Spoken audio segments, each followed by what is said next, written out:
ఆ రోజు ఈవినింగ్ వచ్చేటప్పుడు నాకు నువ్వంటే ఇష్టము, 1 ఇయర్ నుంచి నిన్ను లవ్ చేస్తున్నాను, నువ్వు లేకుండా నేను ఉండలేను, ప్లీజ్ ఇంట్లో చెప్పి ఇద్దరం పెళ్లి చేసుకుందాం అంటున్నాడు. ఇంకా అంతే. అలాంటి మాటలు నా కోసం వేరే వాళ్ళ నోటితో నుంచి వినడం ఫస్ట్ టైం. ఆ మాట వినంగానే ఆయన ముందే వణికిపోతున్నాను నేను. నన్ను చూసి అతనికి భయం వేసేసి ఆ ఆటోని అక్కడే ఆపి, సారీ నేను నిన్నేం ఫోర్స్ చేయట్లేదు, నా ఫీలింగ్స్ ని నీతో చెప్పాను అంతే, నీకు ఇష్టం లేకపోతే వద్దులే, మీ అమ్మ వాళ్ళకి మాత్రం చెప్పకు, ఇద్దరిది ఒకే ఊరు కదా, మా ఇంట్లో వాళ్ళ పరువు పోతది అని వచ్చి కాలు పట్టుకుంటున్నాడు. అలా కాలు పట్టుకునేసరికి నాకున్న భయానికి ఇంకా ఎక్కువైపోయి నేనేం చెప్పను అంటున్నా భయంతో. అప్పుడు దూరంగా వెళ్లి ఆటో ఎక్కి స్టార్ట్ చేశాడు. ఇంకా నెక్స్ట్ 2 days నేనైతే కాలేజ్కి వెళ్ళలేదు, ఫీవర్ వచ్చి. ఆ 2 days కూడా ఆటో ఎక్కకపోయేసరికి మా ఇంటి చుట్టే తిరుగుతున్నాడు, మెసేజెస్ మీద మెసేజెస్ చేస్తున్నాడు, ఏమైంది అని. నేనైతే రిప్లై ఇవ్వలేదు.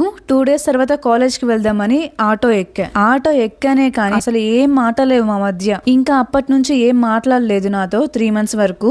మళ్ళీ ఒక రోజు నువ్వు లేకుండా ఉండలేకపోతున్నాను, నా లవ్ ని యాక్సెప్ట్ చేయకపోతే నేను ఈ రోజే చనిపోతాను అని పిచ్చి పిచ్చిగా మాట్లాడుతుండేసరికి భయంతో నేను కూడా యాక్సెప్ట్ చేశాను. అదే నేను చేసిన పెద్ద తప్పు. ఆ రోజే వెళ్ళి PS లో కానీ మా పేరెంట్స్ కి కానీ చెప్పుంటే బాగుండేది.